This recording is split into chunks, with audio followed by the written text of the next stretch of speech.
Hello guys, welcome back to the channel. Ugh. Hey guys, a lot has happened since I last filmed. I actually am in the process of moving into a brand new laboratory space. I also got married. Aww.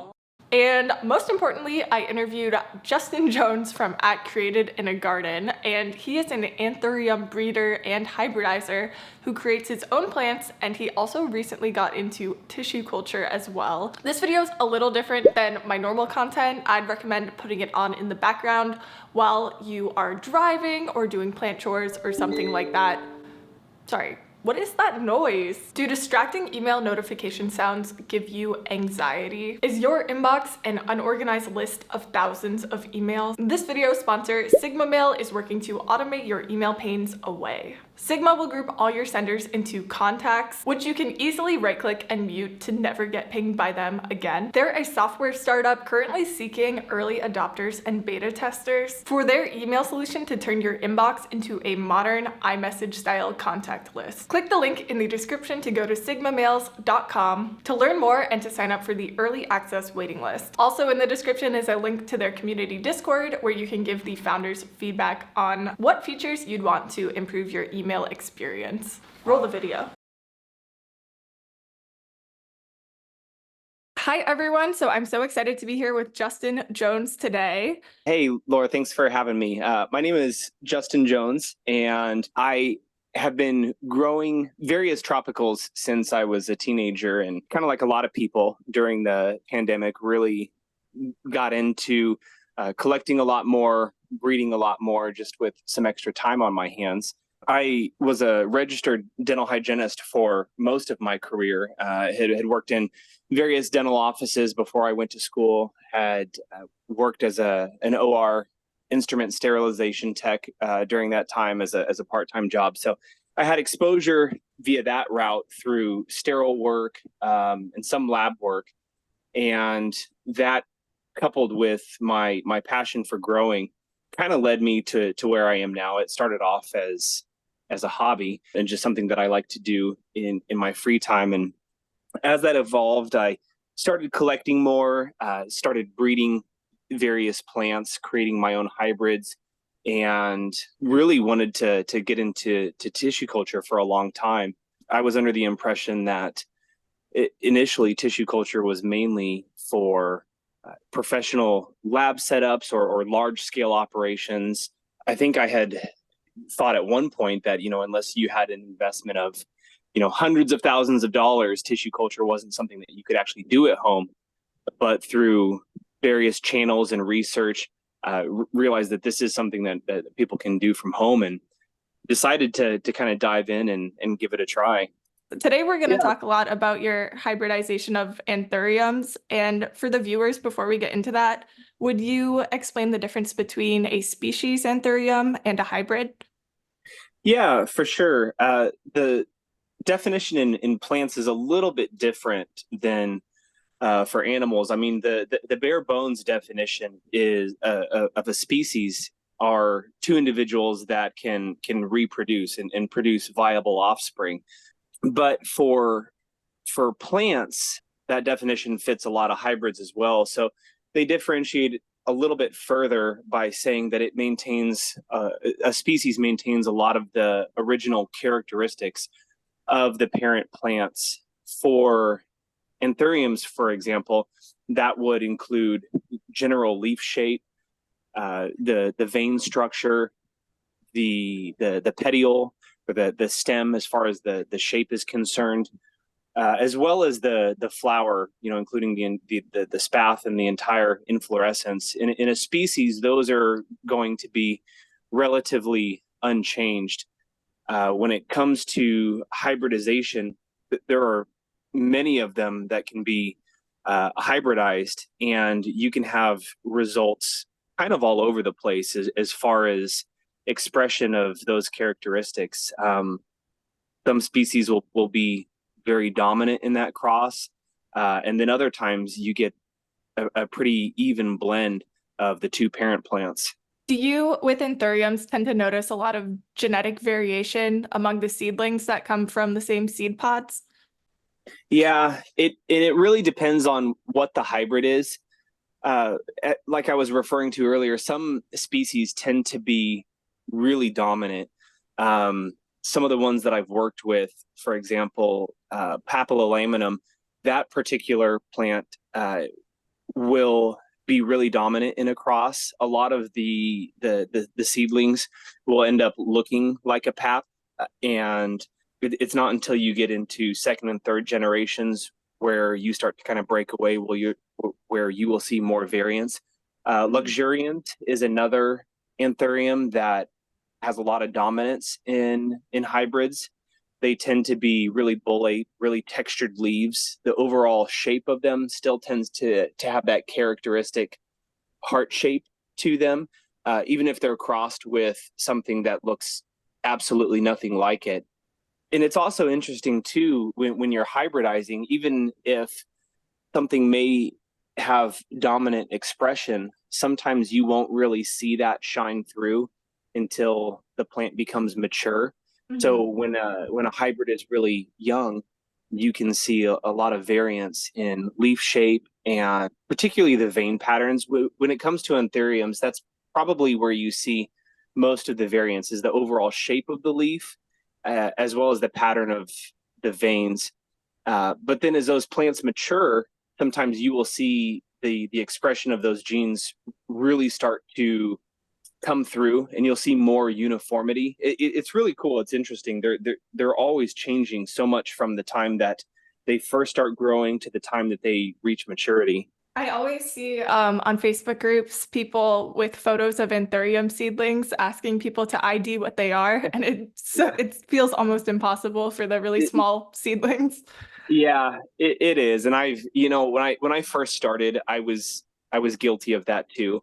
But it really is. And even some of the mature plants, it can be really hard, if not impossible, just by visual inspection alone, identifying what the parents might be. Sometimes you can get an idea. You can say, "Oh yeah, that's definitely a forgetti eye cross," or that looks like a luxuriance cross, or something like that.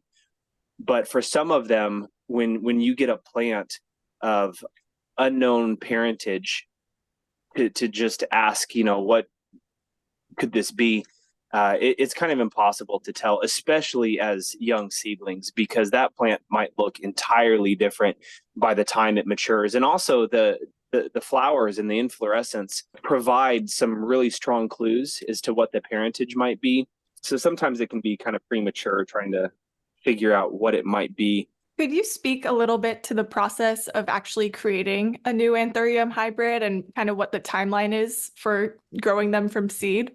As far as creating a hybrid goes, obviously you need two mature plants. This is assuming that you're not creating a self pollination. If you're going to use two different species, or even two different pre-existing hybrids, but there's a few ways to do it. But the way that you'll typically see, if someone is planning it out, or if I have a hybrid in mind that I want to create, usually that will require pollen collection from one of the mature anthuriums. So I like to collect pollen using single-use paintbrushes, and I brush the pollen off of the inflorescence onto. I like to use black origami paper.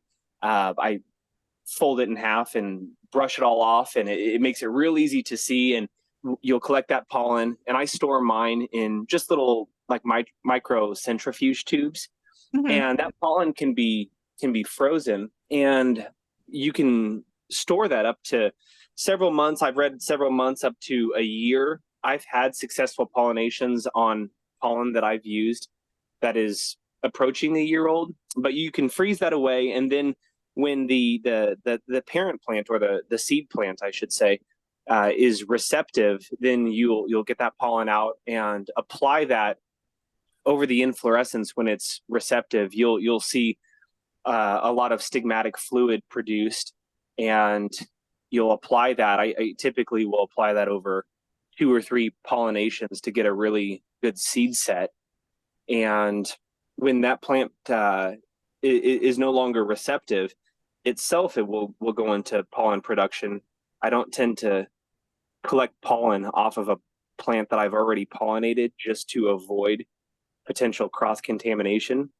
I don't know whether or not the pollen that I used would still actually even be viable, but I just don't take any chances because it can make it really difficult to identify, okay, was this, pollen from one parent plant or another? So it just kind of keeps it simple. But anyway, after you pollinate, you'll usually know whether that pollination was successful within a month or two, and you'll start to have the berries form on the inflorescence. Well, at that point, it's considered an infructescence, and it can take anywhere from a couple of months to well over a year. Some of the Mexican species can take 18 months to Wow. fully ripen their berries. It can take a really long time. How do you tell when they're fully ripe? For most of the species that I grow, you'll see a color change. A lot of them, if you look at the photo of an infructescence that's ripe, you'll see that the berries a lot of times will have kind of a magenta color to the tip of them, and it'll start to push the berries out. You'll see that it looks like they're kind of hanging, almost ready to fall off.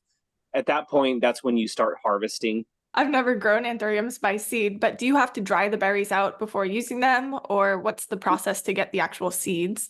Yeah, so no, in this particular plant, you actually have to use fresh seeds, whereas some species they need to go through either a drying period or some sort of stratification through cold exposure.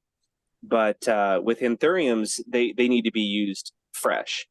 So you take the berries and you go on ahead and harvest those immediately. Kind of squeeze them out like a fresh fruit. It almost looks like a small little pomegranate seed coming out of there. And you clean all the extra tissue and cellular, muck off of that, and you plant them up immediately while they're still fresh, still wet. How long does it actually take for the seeds to then germinate for anthuriums typically? It's usually pretty quick.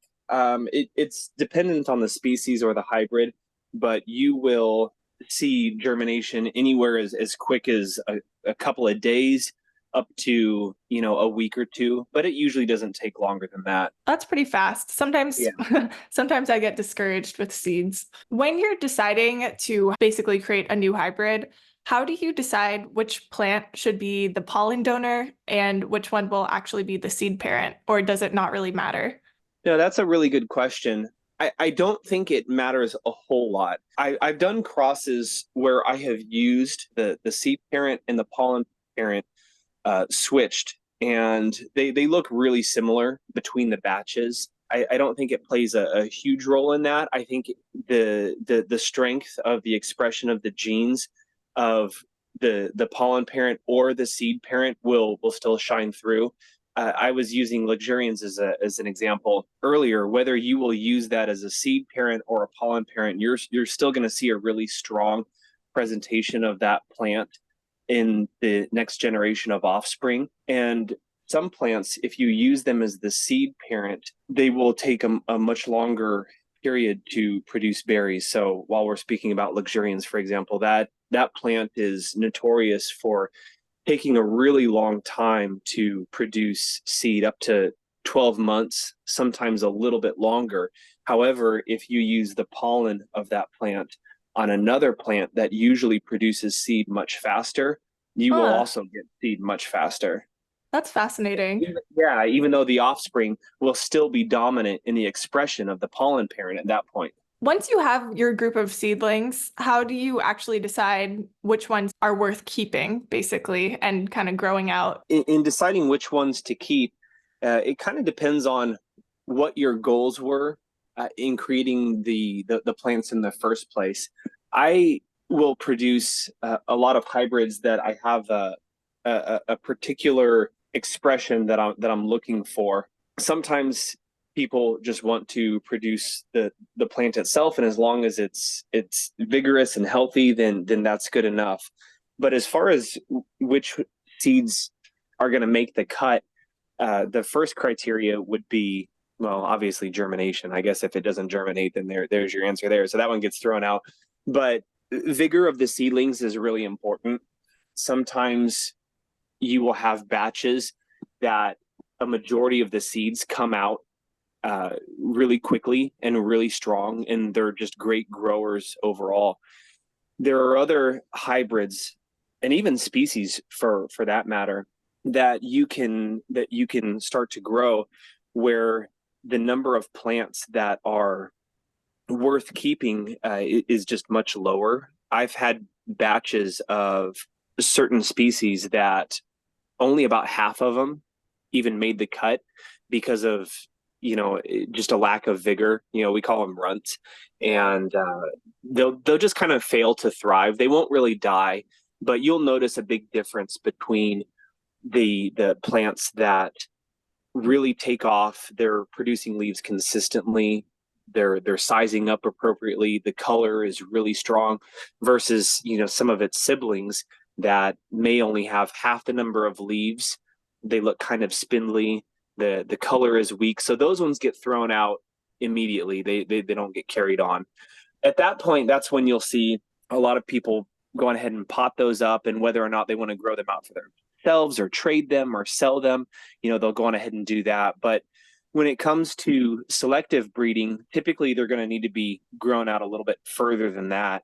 For anthuriums, that usually would be in the 6-inch pot size. So once the plant has started to produce its sixth, seventh leaf, somewhere around there, you'll start to get a pretty good indication of what some of those characteristics are going to be.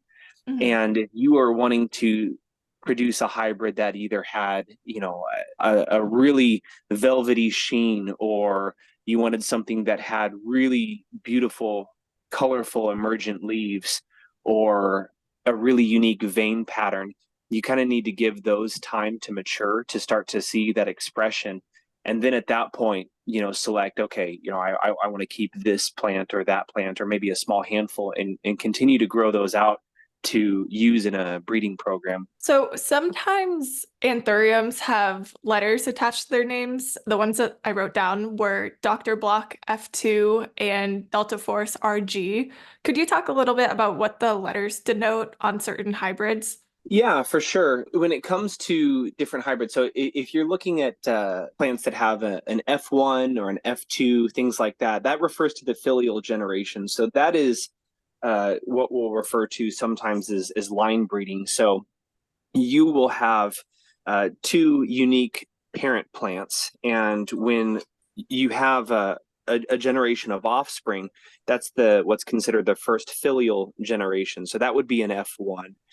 And if you were to continue to breed those, select another group out of that F1 generation and reproduce those together, then you'll have an F2 generation. And people use that to kind of keep track of generational breeding, typically for the purpose of isolating or enhancing certain characteristics in plants.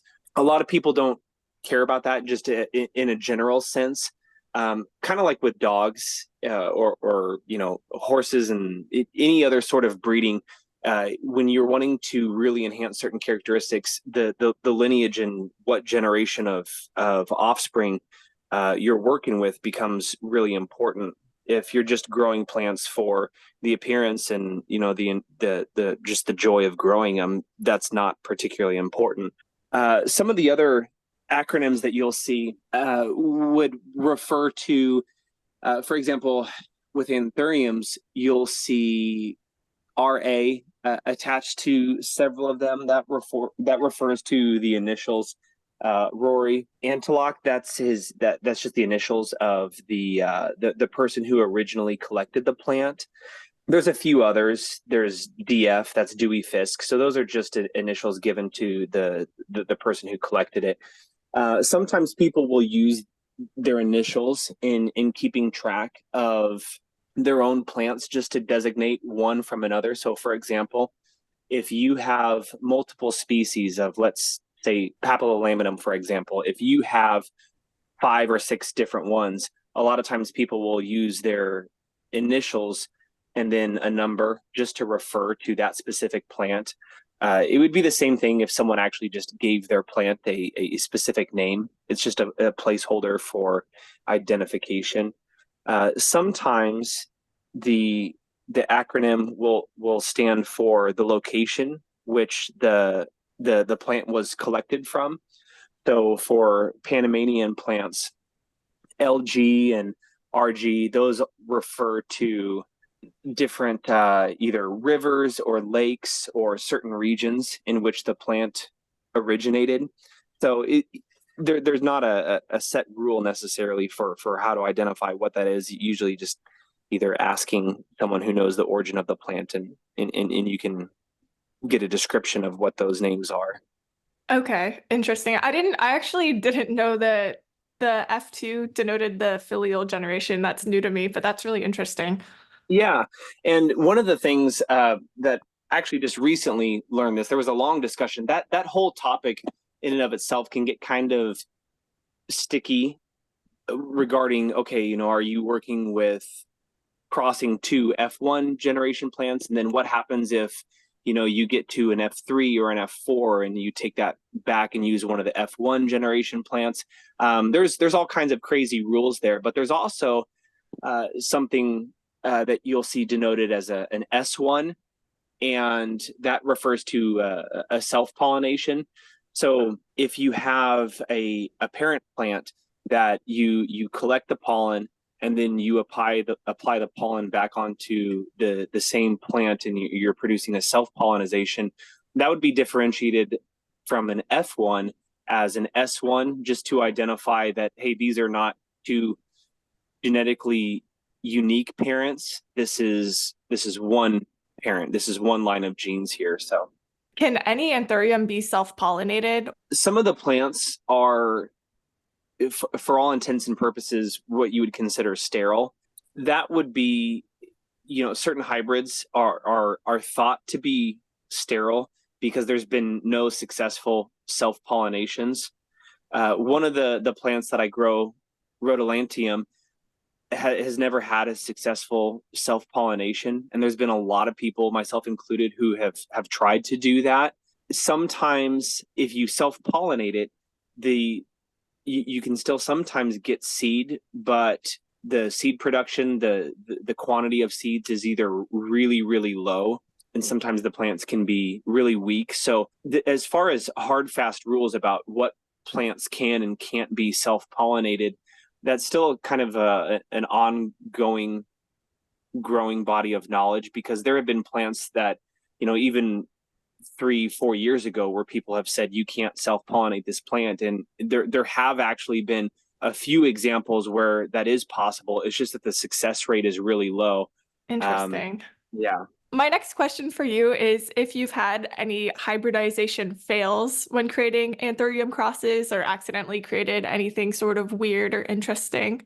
Well, as far as flat out failures, yeah, there's been a number of them. I have tried cross pollinating a lot of different types of plants from different sections. Anthuriums are divided into different sections based off of location, general characteristics, and there used to be this train of thought that if you're going to try to do a cross-sectional hybrid, either one, they can't be done, or the probability is really low. But we're seeing more and more cross-sectional hybrids come out. Sometimes the success rate of those can be a lot lower, but it doesn't mean that it can't happen. One of the questions that I see posted all the time is there a list of all the different Anthurium species that can be hybridized? And there are some people that have, compiled spreadsheets of known hybrids, and that list is ever growing because people are trying new things out all the time. Either one, that haven't been done, or two, if they have been done and they have not been successful, sometimes the third, fourth, fifth attempt will actually produce some viable offspring and create some really unique looking plants. There are certainly plants that no matter how bad you want to hybridize them, it's just not going to happen. So yeah, I've had failures in that regard. Sometimes you will have a failure in the sense that the plant just didn't uptake the pollen very well. The inflorescence will abort. Sometimes you'll start to see some seeds being produced, and then it'll just stop and die. There's various things that come into play while that happens.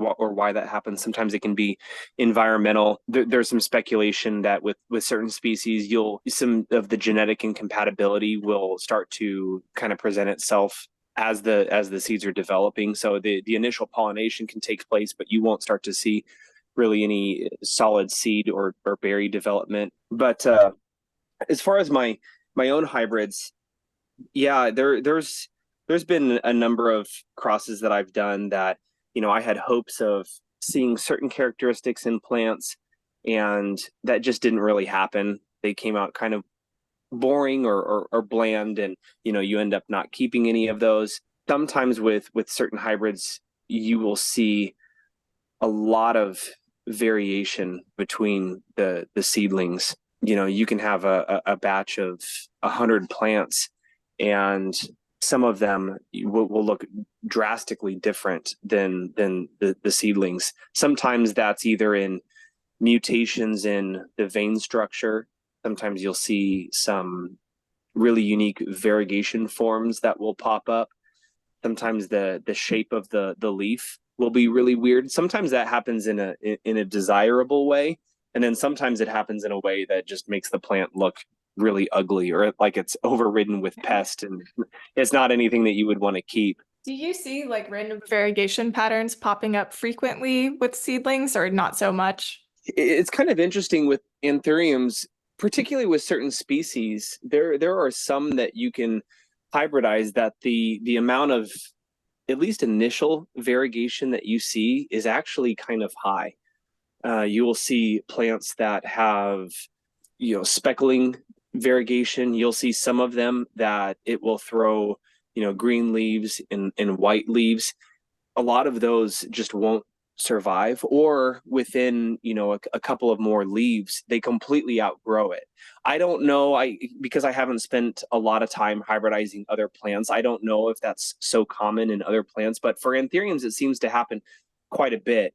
So sometimes people will get really excited that they have a batch of all of these variegated plants, just to find out that none of them survive, or they end up looking like a normal plant by the time that they start to mature, and they end up growing out of that.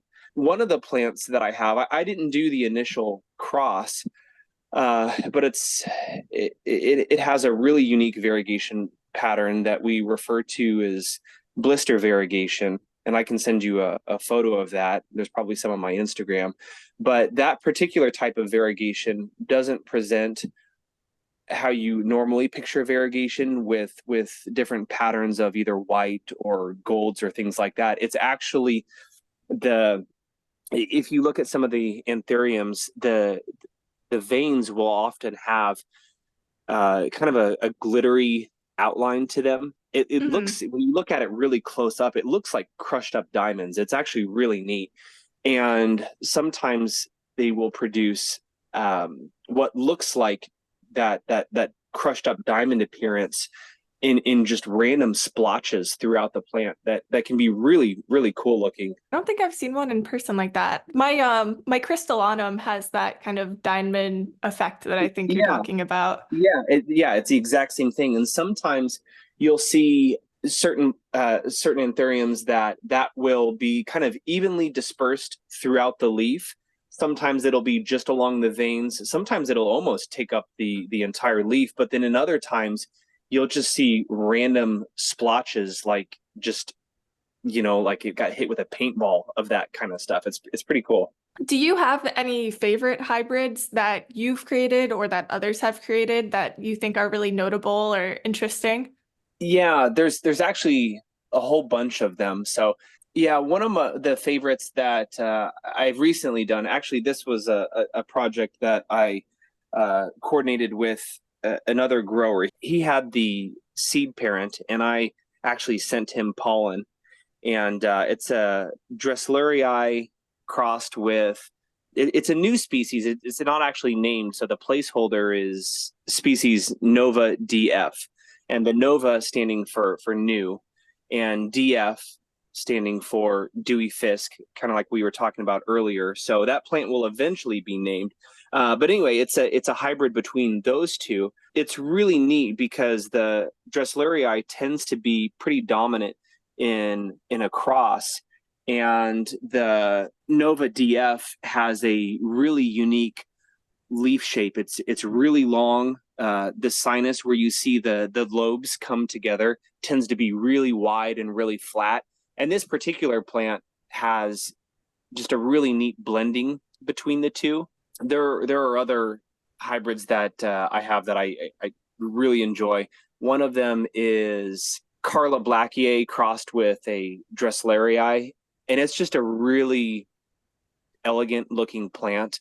The overall leaf shape is really attractive. It's got a really deep color, a real thick velvety texture, and one of the characteristics. This is a personal preference, but I like plants that have really strong primary veining and not a whole lot of accessory or secondary veining. That's just personally what I enjoy, and this plant is a really good example of that. One of the other ones that I really like is a Forgetii crossed with a Carla Blackier.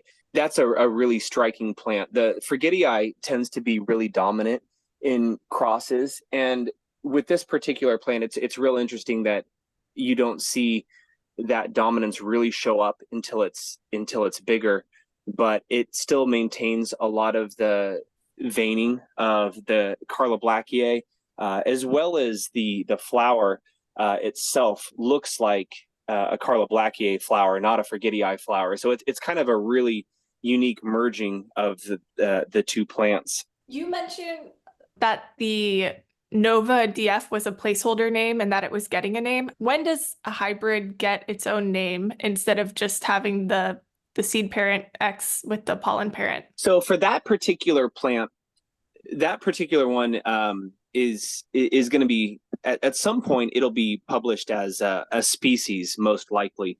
So that one will go through the process of proper documentation and publication, and then get its official species name. There was another one, for example, it went by a placeholder called BVEP, Black Velvet Eastern Panama, and that one has recently been changed to Anthurium for being named after the gentleman who originally collected it and described it.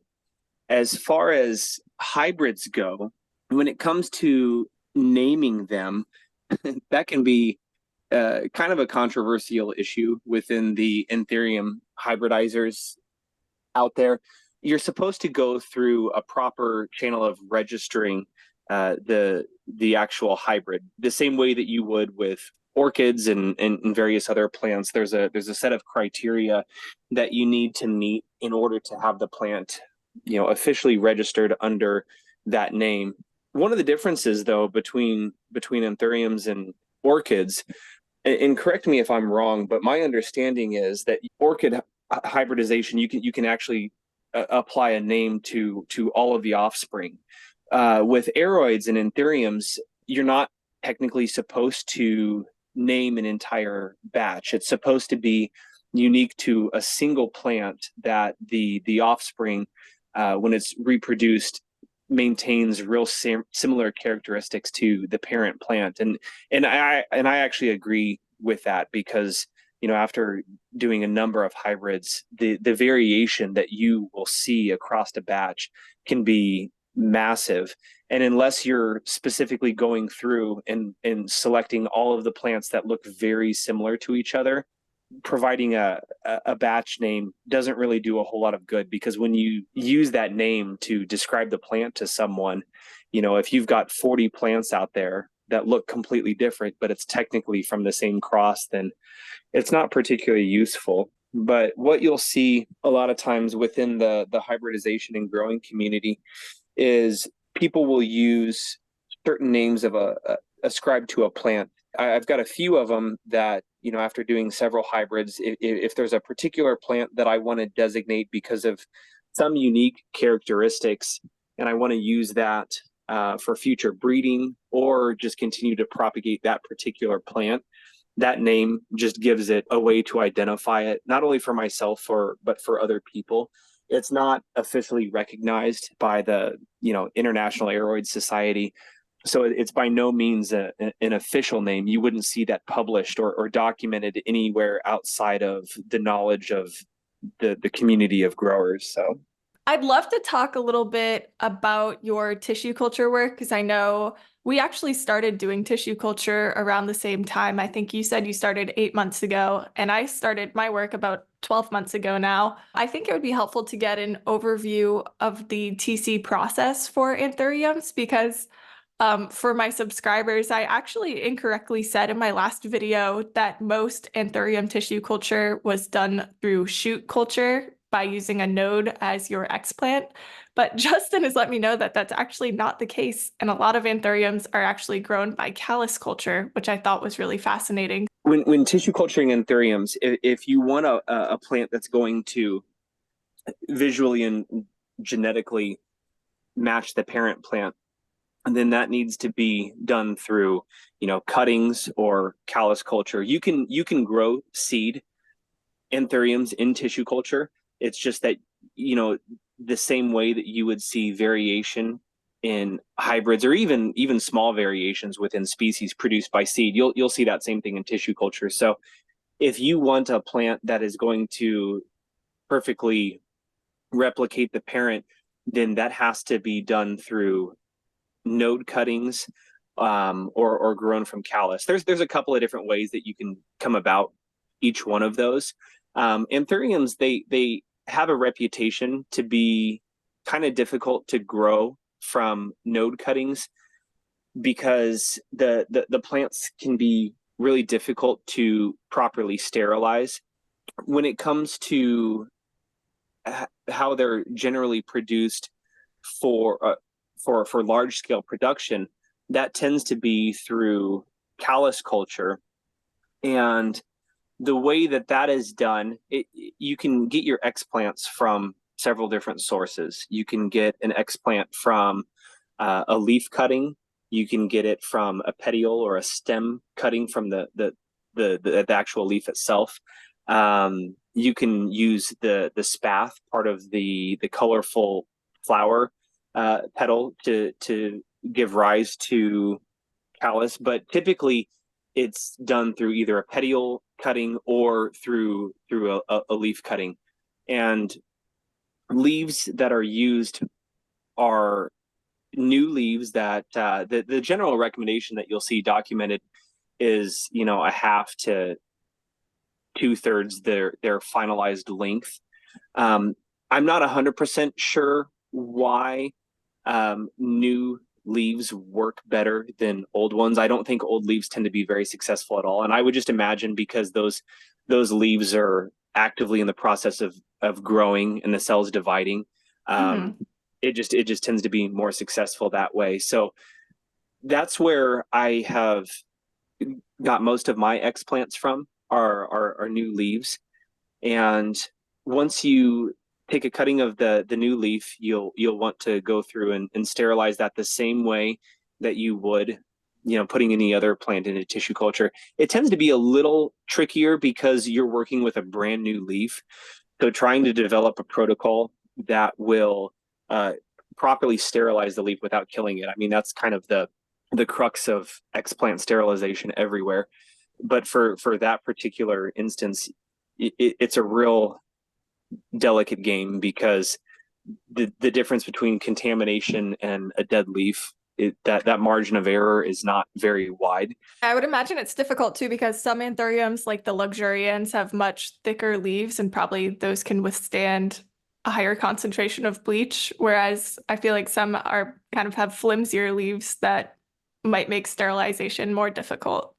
They do, and I've noticed that within my own plants, some of the species that produce really delicate thin leaves when they first start to grow, they're much more sensitive to sterilization practice or sterilization protocols where if your concentration of bleach or whatever disinfectant you're using is too high, it's real easy to just fry the entire thing. So I've I've gone through a number of plants where I had to wait for a new leaf to grow and cut it all up, sterilized it, and killed all of it. And then that's kind of discouraging because the anthuriums, since they're just growing one leaf at a time, if you're not successful with one of your plants, it can be another month before you can try again. So it takes a little while, but Yeah, and it's difficult. Like when you're doing it yourself, I have the same problem where I'll have, a couple mother plants that I can be taking cuttings from for X plants, but I feel like a giant company like Costa Farms or AgriStarts, I mean, they can afford to be buying hundreds or even thousands of sample plants, whereas um, it's more difficult for an individual hobbyist to like cut up their $300 plant that they have one of. yes, that's exactly right. When I decided to put my Delta Force into tissue culture, it was that exact same thing. The price of that plant is still significant, because that was a unique mutation that came out of that particular cross, and the only way that that plant can, for the longest time, could be reproduced faithfully was just through cuttings. And it's not a particularly fast grower either, so that's one of the reasons why the price remains high. It's a desirable plant, and it's slow to propagate. So yeah, when I first got a hold of that, and let the plant get properly acclimated and started to grow, yeah, the first time that I cut the leaf, it's like a knife in the heart. I experimented with a number of different formulas. So in my whole program, I'd have to look back and check how many different formulas that I've experimented with, but it's been a lot. And that particular one has, out of all of the plants that I've seen callus initiation start, was able to get started with the largest variety of formula. So my inclination is that that plant is not particularly difficult compared to some of them to get going in tissue culture, because I think I had callus production in 4 different formulations. One of them was obviously better than the other 3. The other 3 were kind of on par, but they were wildly different formulas. Each one of them used completely different PGRs, but I was still able to get callus. So where that plant is right now, I am waiting for the initiation of some of the shoots to form. So I've had the callus already form, have gone through a subculture, and I've got green callus that's growing now. So right now I'm just kind of waiting on the shoots to form. So that's pretty cool. That's awesome. Well, when you finally sell them, let me know. I'd love to have one. It's definitely a Yeah, plant that I'm super interested in. for sure. And that plant is in tissue culture right now. There you can actually go out and get a tissue cultured Anthurium Delta Force. I know that there's at least a couple of labs that have done it. There's a little bit of speculation around whether or not one of those plants came from a true Delta Force, or whether that was just between the hybrid that created the Delta Force, or so kind of like a lookalike. One of the other ones I had confirmed had came from an actual clone of the original Delta Force. So yeah, I'm interested to see how that one grows out, because that plant in particular, what makes it really desirable, there's a couple of things. The general leaf shape of it is really unique. It has a completely flat sinus. So you look at the leaf in the top of the plant, it's almost straight across, which is really cool. But then even more striking is the vein pattern itself, and particularly around the periphery of the leaf. You can see how the veins look like they're laced together, like someone just drew a border or an outline around the entire edge of the leaf. It's really neat. Some of the ones that I've seen through tissue culture, you can start to see some of that vein pattern develop, and I'm curious to see if that will remain completely faithful to the original clone, it should, provided there weren't any sort of mutations or variations. So, for me, when it comes to selling or sharing that plant, I'll probably wait until those plants are a little bit larger before I do that, because what I would hate to happen, especially since this is in a it's in a real experimental stage. I would hate to be successful with producing this plant and getting it acclimated properly, and having a bunch of 3 or 4 leaf plants that are still in their immature stage, and then sell them or trade them, and then they grow out and they end up not quite looking like the original. So I'm not saying that's going to happen with any of the ones that are out there, but it's kind of on my radar. Yeah, that's not something that I had really thought about that much, but it makes sense. Otherwise, you might be facing an angry mob when your Delta Force doesn't look like a Delta Force for some reason. Yeah, for sure, for sure. And for some plants that it doesn't matter quite as much. So for example, one of the other species that I'm working with is Dresslerii, and it's a really beautiful velvet species. It's got, or it can have, really really dark leaves and really pretty emergent leaves with kind of uh, deep maroon or blood red colors. That's just really attractive, and it's slow growing. And with that particular plant, even if you had small variations in the leaf, which you actually see in the species as a whole, I don't think that would be much of an issue. Um, but with something like Delta Force, one of the attractive characteristics is very specific to the mutation that plant has that gives it the presentation that it does. So if you have any variants from that, um, that would probably be an issue for a lot of people, understandably.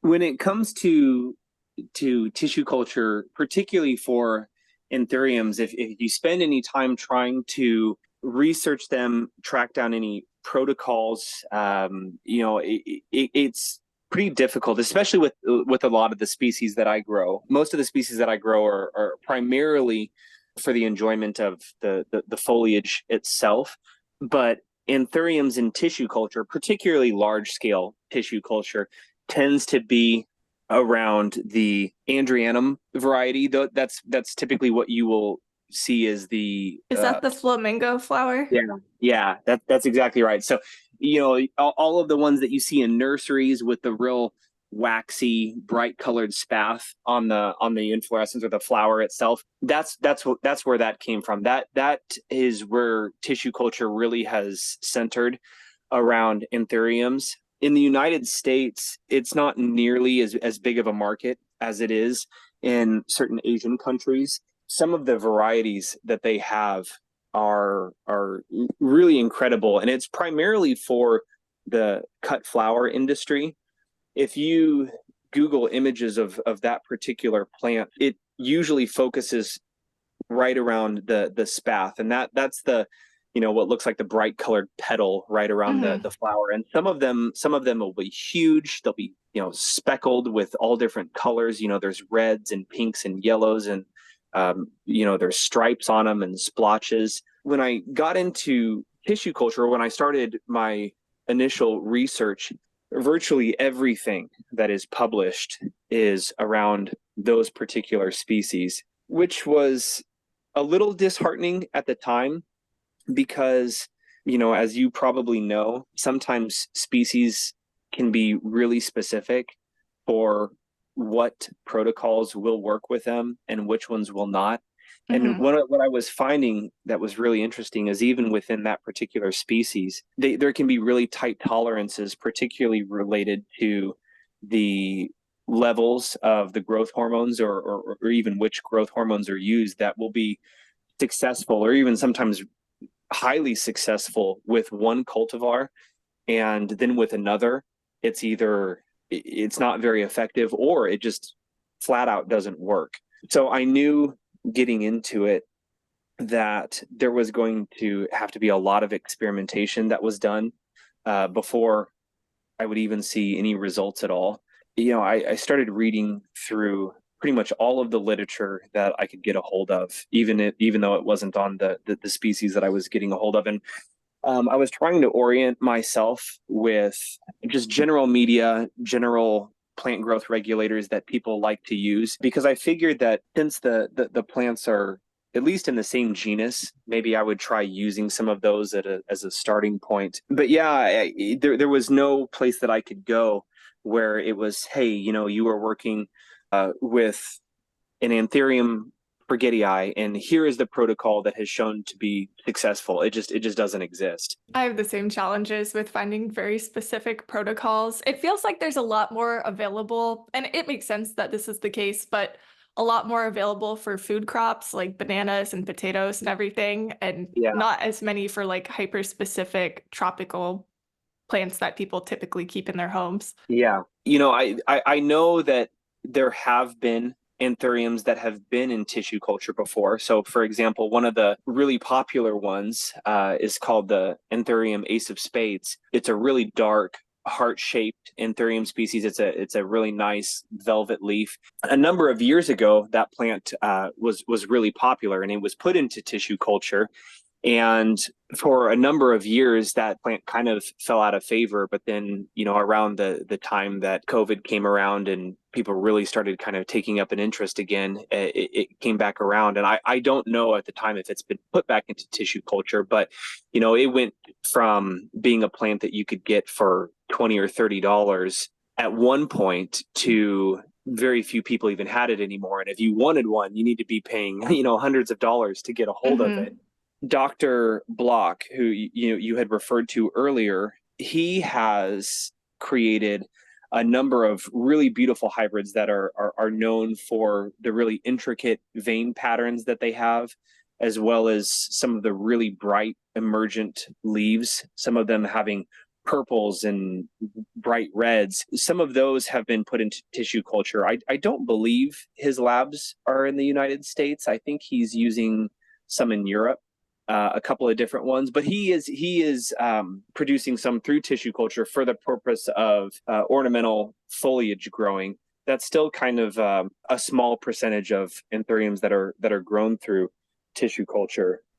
So for anthurium tissue culture, you can do it several different ways, like traditional tissue culture with other plants. You can use seeds, nodes, or you can develop callus and kind of go from there. I've got a couple of different types going right now. I've got tissue culture started from seed, but most of what I'm doing is from callus because I want the final plants to be identical to the parent plant visually. So for that process, I will take a new leaf as my X plant, properly disinfect that, and test out several different formulas to figure out which one or ones can generate callus. And I've been successful with, I think I've got 6 different species that I've had successful callus initiation on. And then after you have callus produced, that's typically done in the dark, and it can take a few months for that to occur. Some of the species that I have, I've seen the initiation of it happen as early as about 3 or 4 weeks. But then as far as continued growth, that usually takes a few more months. And several of them, I'm kind of in the subdividing or callus multiplication stage. After you have sufficient callus, you would want to move it into a medium to start to initiate some of the shoots, where you'll see the callus turn green, and if successful, you'll start to see shoots that grow off of that. From that point, the following steps are pretty typical to what you would see with a lot of other plants. You would go through a multiplication stage of removing individual shoots, and whether you wanted to do that in a liquid culture or a gel-based media, I'm going to be trying both to see which one is more productive and efficient. And after you've gone through your multiplication stage, would cut all of those individually and then put them in a rooting stage, allow them to grow some roots before you move them into the acclimation stage. So that's in a nutshell kind of the overview of what's involved there. So the Anthuriums tend to be on the slow side, and they're going to be a little slower for me since I'm trying to develop new protocols to get this to work. The start to finish time, from what I understand, for Anthuriums, if you're hitting under a year, then you're probably doing pretty good. Wow, Um, that's a long period of time. it really is.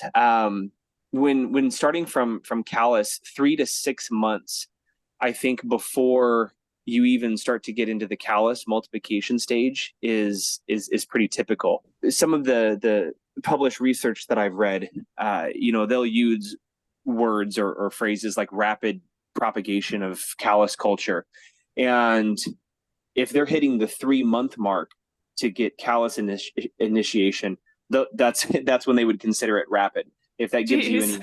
any, yeah, That's crazy. if that gives you any idea. So, if I can get any of these plants to the multiplication and close to the acclimation stage from a year of introducing them, I'll be pretty happy as far as my own efforts go. One of the philodendrons that I have, I've got a variegated Spirit of Sancti, and I think that one will beat all of my Anthuriums by far. It's moving along much faster than any of them. Did you grow the variegated Spiritus Sancti from a nodal section, or did you do the same thing that you do with the Anthuriums and tried to get callus growth? Yeah, those are from node cuttings. I don't know much about growing philodendrons from callus. I would assume it can be done, but that's not really my area of study. I haven't looked into that a whole lot. Yeah, I don't think it's typical. I had it easy because I started with the easiest possible plants, the African violets and and then the begonias now, which are also pretty easy to do in tissue culture, but I definitely think it's pretty inspiring to try to work with a trickier plant like Anthuriums. And I've kind of been working on my aroid protocols a lot more lately. Philodendrons aren't super hard to tissue culture, but I do have a lot of trouble disinfecting them. I Yeah, get so much contamination from them, it's tricky. I have heard that from a number of people. I've experienced that myself. I don't know how many times I had tried to get this plant into tissue culture and ended up with, it's typically a fungal infection is what's going on. And I was doing some reading, and and learned that you can have internal fungus and even sometimes bacteria and things that just reside within the plants. And you see that you see that topic discussed a lot in food crop production, where they are wanting to produce particularly like virus-free plants, and that's kind of a fascinating area, how they go through and do virus elimination. A lot of that goes through like meristem production, and the subsequent testing that they go through to verify that the virus has been eliminated. But for people who are doing it at home, or a semi-professional level, trying to eliminate some of those pathogens, especially if they're internal to the plant, can be really challenging. I think that's why I'm not 100% on it, but I think that's why anthuriums tend to be propagated more through callus, or if they're going to be done through node culture, then it has to be, not has to be, but it is more commonly done on young plants. Because I think that the older the plants are, the chance of having any sort of internal contaminant is higher, and properly disinfecting that plant can just be really challenging, especially if you only have one of those plants to work with, if not impossible. Yeah, I've attempted meristem tissue culture once when I had access to a microscope because it's such a small piece of tissue, but it is so challenging to do by hand, even with a good microscope. Yeah, I attempted to do that with the Spirit of Sancti. I actually have a video that I was recording of doing some meristem culture, and I was really happy with the way that the procedure turned out. I believe that I disinfected it properly and isolated the portion that I needed. But one of the things that yeah, I'll try again at some point in the future is I need to use some sort of an antioxidant in my media when working. I think when working with philodendron meristem tissue, because the amount of, oh goodness, what's the word that I'm looking for? The amount of the exudate that the plant produced and the browning that occurred was significant for that plant. And I know that there's other species that do that too. And sometimes that tissue browning can inhibit growth or straight out kill the X plant, which I think is what happened with me. So there's different things that you can use in the media. I think I was reading vitamin C and a combination of some other antioxidants can help to reduce some of that browning.